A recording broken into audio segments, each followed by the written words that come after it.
Se mencionó el caso emblemático de este macaco, estos primates, especialmente de Punch, nacido justamente a mediados del año pasado, 2025, junio-julio, en la cual pudo sobrevivir 6 meses, producto del rechazo de la madre y la marginación de la comunidad de macacos. Gracias a una comunidad después que fue adoptado por la comunidad de macacos y sobre todo el apoyo y la ayuda que tuvieron muy bien los trabajadores de este zoológico en brindarle un peluche en la cual pudo sobrevivir durante todos estos tiempos. Gracias a Dios ya está mucho mejor, según lo que reportan los medios. Estudios ya de cientos de años de atrás y gracias a una de las ramas de la biología que es la etología, que estudia la conducta de los animales y también de los seres humanos, se pudo entender muchas veces toda la conducta social, conducta afectiva, conducta cognitiva incluso de los seres humanos propiamente dicho.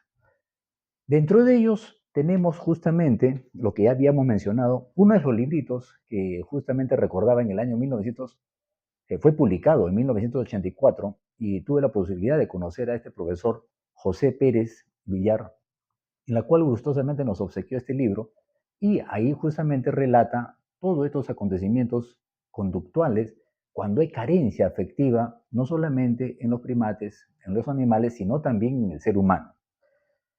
Él hablaba justamente el desarrollo afectivo, ¿no es cierto? Y este es el libro, justamente, en la cual podríamos brindar y acá tenemos pues una serie de relatos y acontecimientos descritos por él, ¿no es cierto?, cuando habla justamente de las necesidades afectivas. Aquí él justamente menciona este capítulo de cómo se da el desarrollo afectivo en los niños y él habla muchas características de cuán importante es ese vínculo que tiene el recién nacido con la madre.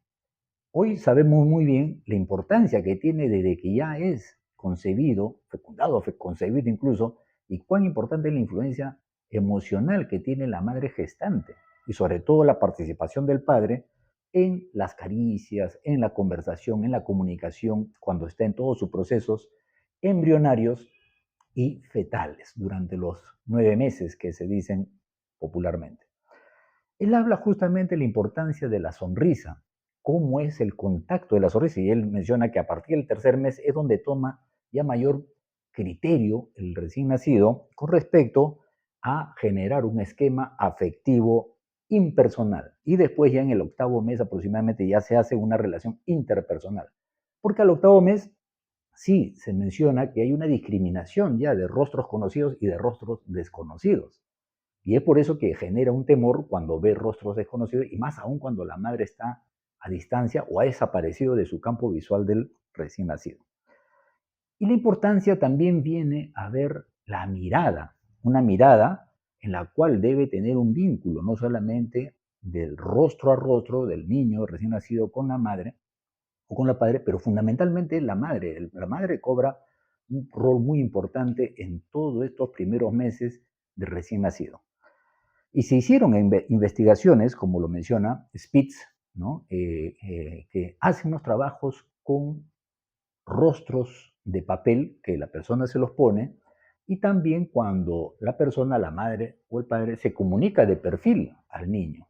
Y esto ha generado justamente unos problemas con respecto a no desarrollar ese vínculo emocional del niño con o recién nacido con la madre. Entonces, es cómo se desarrollan todos estos procesos y la importancia de la comunicación emocional. De ahí donde desarrolla las necesidades afectivas, y aquí donde clasifique estos 3 puntos que habíamos mencionado, ¿no? Las necesidades afectivas es sumamente fundamental para el desarrollo cognitivo, es sobre todo fundamental para la salud mental, no solamente en etapas iniciales del niño, sino etapas ulteriores, cuando ya es joven o es adulto. Entonces aquí es donde aparecen cientos de investigaciones. Ahí está Spitz, Bowling, Piaget, Ribble, Harlow, quien hace el trabajo justamente con los muñecos de felpa y los muñecos de alambre, ¿no?, que ya muchos psicólogos conocemos sobre eso. Y entre ellos podríamos incluir también a Henry Ballon cuando trabaja todas las etapas de la infancia, de la niñez, cómo se establece el temple emocional y cognitivo. Y también podríamos mencionar los trabajos que hace con respecto a la personalidad, el doctor Pedro Ortiz Cabanillas, ¿ya? Quienes trabajan bastante todos esos fenómenos de cómo se va desarrollando la personalidad desde la parte visceral, molecular, celular, después orgánica y cerebral y después en la etapa social. Y ahí cobra mucha importancia esa etapa de la parte visceral, cómo los órganos internos van a incluirse dentro de toda esa estructura del sistema nervioso, a nivel neuronal y a nivel cortical. Entonces, todos estos fenómenos ya están corroborados por la ciencia, la neurociencia, y es ahí donde hacen mención de que todo niño cuando nace hay una gran demanda, no solamente necesidades físicas, sino también necesidades afectivas o necesidades psicológicas incluso. Las necesidades físicas saben muy bien, el hambre, la sed, la temperatura, que influye directamente la madre. Por eso es el rol importante de la mamá en la presencia del niño. O puede ser una persona que sustituye a la figura materna, pero que debe ser constante, estable, sin cambios bruscos. Y las necesidades afectivas o psicológicas, ahí está justamente las necesidades del estímulo, las necesidades del afecto y las necesidades del placer, ¿ya?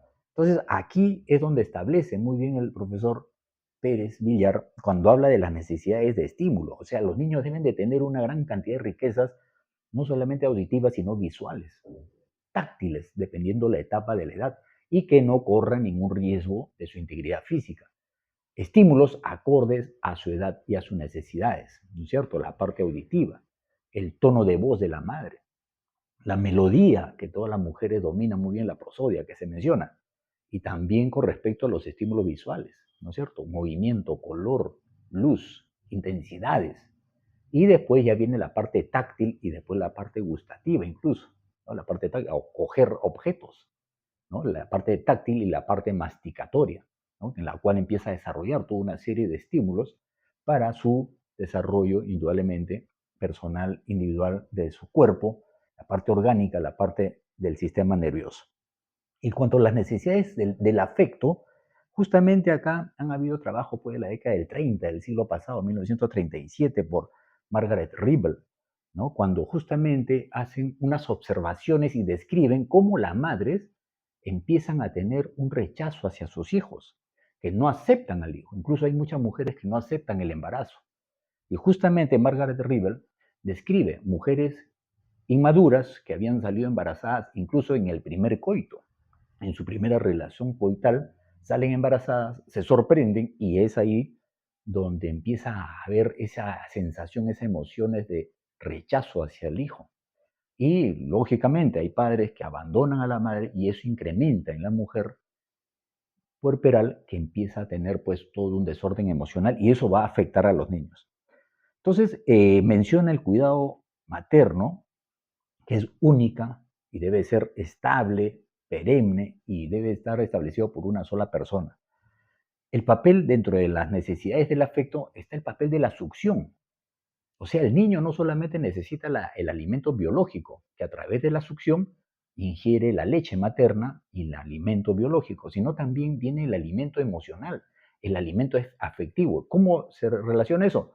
Cuando la madre lo tiene en una posición cómoda, amamantando al hijo, hablándole, cantándole y sobre todo mirándole, ojo a ojo, y darle el tiempo de succión que el niño requiera. Muchas veces por la premura del tiempo, madres que están trabajando o madres que están en serie de actividades laborales en casa, muchas veces están que lo apuran al hijo y ahí está la desconexión emocional. Y eso estresa, porque la succión del niño no solamente es la parte alimenticia, sino también es la parte de distensar o relajar todo estrés que acumula el niño. Y hay madres incluso pues que prefieren estar muchas veces de repente en paralelo dando a amamantar al hijo y viendo la televisión, o amamantando al hijo y conversando con la amiga o con la familia. O muchas veces están en el tránsito, en el carro, en el micro, amamantando al hijo que bien necesita alimento, pero que están a la expectativa de lo que sucede afuera y quién la estará mirando. Entonces todo eso genera estrés y los niños alteran no solamente la disciplina de un orden adecuado de amamantar, sino que altera sus estados emocionales. Entonces, de ahí ya es donde viene a complementarse después de varios meses todo lo que implica pues el dominio, el control del control de los esfínteres, ¿no? Muchas mamás quieren que ya deje de usar los pañales y hacen una presión a los hijos para que ya se siente rapidito en la vasenica o en los servicios higiénicos, pero que no se están dando cuenta que el niño primero y sobre todo, primero debe de tener el soporte de sentarse bien, sentarse cómodamente. Después ya viene todas esas exigencias. Después, Harlow, como ya me han mencionado, ¿no? Henry Harlow, en 1950 hace estudios justamente con los primates, con los monos Reus, que aquí trabaja justamente cómo es que los monos que son rechazados por las madres, ¿no? Le empiezan a dar un sustituto con monitos, muñecos de peluche, y hay otros le dan muñecos de alambre. Y vieron de que cuando se interrelacionaban con los muñecos de alambre, justamente encontraban toda una serie de alteraciones en las relaciones sociales y que eso vieron después en los monos, reus, en estos primates, en edades adultas, problemas graves en sus relaciones sexuales incluso. ¿Ya? Entonces, aquí estos experimentos van corroborando justamente todos estos estudios del doctor mencionados por estos autores y muchos psicólogos que vienen trabajando con las esferas emocionales. Y las necesidades de placer, ¿no? Ya hemos visto las necesidades de estímulos, las necesidades afectivas y ahora las necesidades de placer, justamente es el papel de la succión. ¿Ya? Han hecho experimentos también, ¿no? Con respecto a niños, ¿no? Cogieron, dice así, 30 niños de un promedio de 7 meses de edad. 15 separaron que ellos empezaban a tener la succión del dedo, se chupaban el dedo, y 15 no tenían esa conducta de chuparse el dedo. ¿Por qué obedecía estas conductas? Justamente obedecía porque los niños que no se chupaban el dedo tenían un tiempo adecuado de la lactancia, o sea, le daban el tiempo suficiente hasta que el niño comunicaba a la madre, porque la madre es la primera que sabe leer el lenguaje corporal del bebé, del niño, del recién nacido, y sabían cuándo y el niño estaba satisfecho al succionar. Y ellos no tuvieron la conducta de la succión del dedo, mientras que los otros niños, los otros 15 niños, sí tuvieron esa conducta de chupar el dedo. ¿Por qué? Porque los apuraban, tenían menos tiempo de la succión, del amamantamiento propiamente dicho. Y hay trabajos también como lo que menciona, pues, el trabajo de Spitz. Dicen que hay una película que justamente trabajaban con madres jóvenes, ¿no? Lo que estábamos hablando, y cuando ellos habían sido embarazadas en el primer acto coital y abandonados por el padre, entonces las madres empezaban a generar una conducta de rechazo hacia el hijo, rechazo contra el embarazo y rechazo hacia el hijo, y no daban de amamantar a los hijos. Entonces pasaban promedios de semanas o meses, ¿no? Y después veían que en la conducta de los niños empezaba a aparecer una rigidez facial, una rigidez corporal, un rostro pálido, un estupor semicomatoso, mencionan así. Y todo esto equivalía a un cuadro de marasmo, ¿no? Leamos, busquemos qué significa marasmo, ¿ya? Para ver, entender cómo es que genera ese tipo de distanciamiento o ausencia afectiva de parte de la madre hacia los recién nacidos. Posteriormente, después de los 5 días, en estos trabajos que habían encontrado, los casos típicos de esas madres que rechazaban a los hijos, después de 5 días, les daban justamente una psicoterapia y podían lograr que las madres empezaran a amamantar a sus hijos. Y indudablemente empezaban a generar un desarrollo más armónico en los niños. Los trastornos que generan cuando hay un rechazo de la madre, específicamente la madre hacia su hijo, hablando ya en el ámbito psicológico, humanamente hablando, justamente acá el doctor José Pérez Villar habla justamente de las etapas del desarrollo y trastornos emocionales del niño. Aquí, ¿qué nos dice? Muy claramente, nos habla que en el niño todas las conductas conductuales son más simples que la de un adulto. Un niño, cuando está con todos los problemas, va a generar una alteración en el sueño. Cuando está en estrés, cuando está en ansiedad o cuando está con unos problemas internos del niño propiamente dicho, va a expresar a través de las conductas observables, que lo entiende la madre y sus entornos más cercanos. Se va a generar trastornos del sueño, trastornos alimenticios, indigestión, estreñimiento, diarrea. También va a haber una grave limitaciones en su desarrollo de la motricidad, la motilidad, que dicen así. Y en el aspecto psicofisiológico van a aparecer toda una serie de vómitos, enrojecimiento de la piel, eczemas o también incluso como tipos así sarpullidos. Toda esa es la reacción típica de los niños. Y en los adultos, indudablemente, pues van a aparecer ya casos de obsesión, fobias, relaciones interpersonales inadecuadas, ¿ya? Y cuando ya se va en las esferas, en el ámbito psicosexual, van a presentar trastornos en las áreas sexuales, de sus interrelaciones sexuales, de sus relaciones sexuales con la pareja, ya sea eyaculación precoz, ya sea la dispaurenia, ya sea el vaginismo y tantas otras cosas más que podríamos mencionar como la anorgasmia incluso o las multiorgásmicas que se vienen a asustar, que por el simple sonido de un ruido, de un motor, de una moto, puede lograr incluso alteraciones en el ámbito psicológico y fisiológico, generando orgasmos, ¿no? Y eso pues al inicio puede ser muy placentero, pero después como es constante, las personas muchas veces tienden a generar sufrimientos y trastornos en todas sus interrelaciones. Que eso también lo vamos a hablar en una siguiente temática sobre las situaciones, el funcionamiento psicosexual, psicológicamente y fisiológicamente, lo que sucede en el hombre y la mujer, que ya lo desarrollaremos más adelante.